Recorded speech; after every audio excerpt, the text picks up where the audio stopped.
From King of Kings' altar, what does Lot's rescue reveal about the nature of divine mercy? How does hospitality function as a theological marker of righteousness?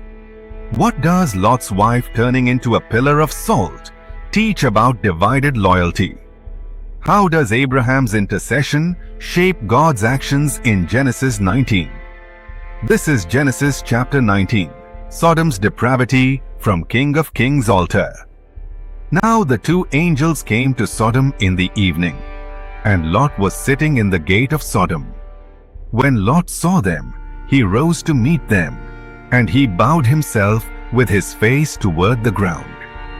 And he said, "Hear now, my lords, please turn into your servant's house and spend the night, and wash your feet. Then you may rise early and go on your way." And they said, "No, but we will spend the night in the open square." But he insisted strongly. So they turned into him and entered his house. Then he made them a feast and baked unleavened bread, and they ate. Now before they lay down, the men of the city, the men of Sodom, both old and young, all the people from every quarter, surrounded the house. And they called to Lot and said to him, "Where are the men who came to you tonight? Bring them out to us, that we may know them carnally." So Lot went out to them through the doorway, shut the door behind him, and said, "Please, my brethren, do not do so wickedly. See now, I have two daughters who have not known a man. Please, let me bring them out to you, and you may do to them as you wish.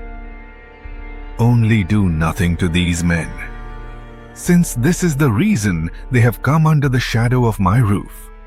And they said, "Stand back." Then they said, "This one came in to stay here, and he keeps acting as a judge. Now we will deal worse with you than with them." So they pressed hard against the man Lot and came near to break down the door. But the men reached out their hands and pulled Lot into the house with them and shut the door. And they struck the men who were at the doorway of the house with blindness, both small and great, so that they became weary trying to find the door. Sodom and Gomorrah destroyed. Then the men said to Lot, "Have you anyone else here?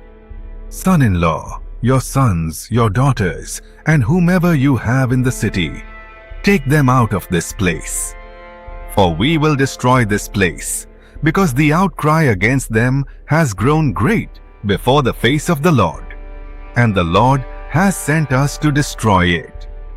So Lot went out and spoke to his sons-in-law, who had married his daughters, and said, "Get up, get out of this place, for the Lord will destroy this city." But to his sons-in-law he seemed to be joking. When the morning dawned, the angels urged Lot to hurry, saying, "Arise, take your wife and your two daughters who are here, lest you be consumed in the punishment of the city." And while he lingered, the men took hold of his hand, his wife's hand, and the hands of his two daughters, the Lord being merciful to him. And they brought him out and set him outside the city. So it came to pass, when they had brought them outside, that he said, "Escape for your life. Do not look behind you, nor stay anywhere in the plain. Escape to the mountains, lest you be destroyed." Then Lot said to them, "Please know, my lords, indeed now your servant has found favor in your sight, and you have increased your mercy, which you have shown me by saving my life. But I cannot escape to the mountains, lest some evil overtake me and I die.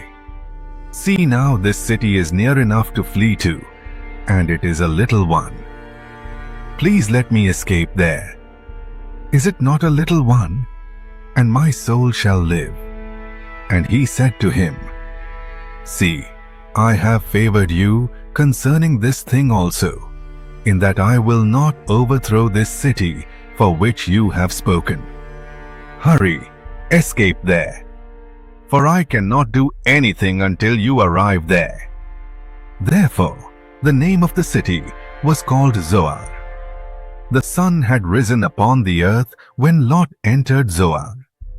Then the Lord rained brimstone and fire on Sodom and Gomorrah from the Lord out of the heavens. So he overthrew those cities, all the plain, all the inhabitants of the cities, and what grew on the ground.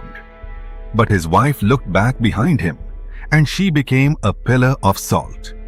And Abraham went early in the morning to the place where he had stood before the Lord. Then he looked toward Sodom and Gomorrah, and toward all the land of the plain.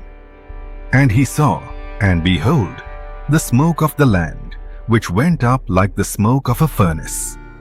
And it came to pass, when God destroyed the cities of the plain, that God remembered Abraham, and sent Lot out of the midst of the overthrow, when he overthrew the cities in which Lot had dwelt.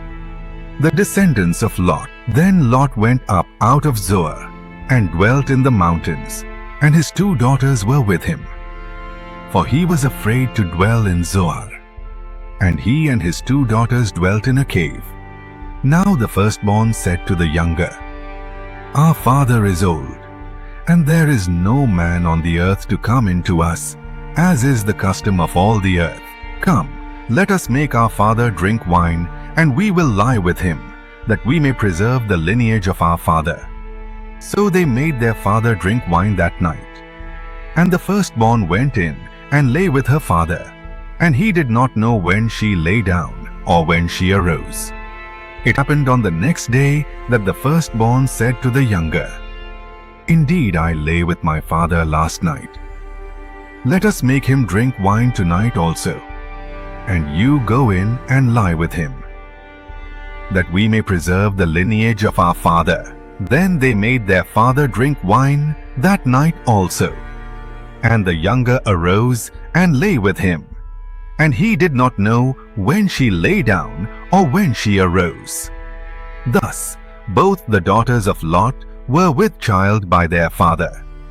The firstborn bore a son, and called his name Moab. He is the father of the Moabites to this day. And the younger, she also bore a son, and called his name Ben-Ammi. He is the father of the people of Ammon to this day. Before we jump into the theological concepts, make sure you're subscribed as a way of supporting us to continue creating such video. Genesis 19 presents profound theological concepts centered on divine judgment, human responsibility, and God's mercy. The destruction of Sodom and Gomorrah illustrates the seriousness of sin, while Lot's rescue highlights God's saving grace for the righteous. Key theological concepts in Genesis 19:1. Divine judgment against sin.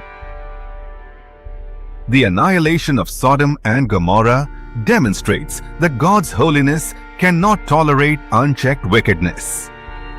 The fire and sulfur symbolize ultimate judgment, echoing later biblical warnings about eternal punishment. In Revelation 20:14-15. The narrative shows that sin has communal consequences, not just individual ones. 2. Hospitality as a reflection of righteousness. Lot's reception of the angels contrasts with the hostility of the townspeople. Hospitality is portrayed as a marker of righteousness, aligning with Abraham's example in Genesis chapter 18 and later reinforced in Hebrews 13:2. 3. Human responsibility and moral failure. Lot's offer of his daughters reveals the moral compromise even among those considered righteous. This tension illustrates that human righteousness is imperfect and points to the need for divine intervention and ultimate redemption. 4. God's mercy and deliverance. Despite Lot's hesitation, the angels physically lead him and his family out of danger. This act underscores God's initiative in salvation. Humans often falter, but God acts decisively to rescue. Lot's wife looking back and turning into a pillar of salt highlights the danger of divided loyalty and attachment to sin. 5. Intercession and covenant. Faithfulness. Lot's deliverance is linked to Abraham's intercession in Genesis 18. This shows that God honors the prayers of the faithful, weaving covenant promises into acts of mercy. 6. The cost of compromise.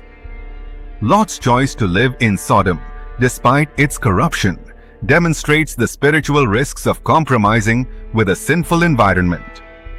His eventual isolation in a cave with his daughters reflects the tragic consequences of misplaced priorities. In conclusion, Genesis 19 is not just a story of destruction. It is a theological lesson on the seriousness of sin, the necessity of righteousness, and the depth of God's mercy. It warns against compromise, calls for hospitality and faithfulness, and points forward to the ultimate salvation offered in Christ.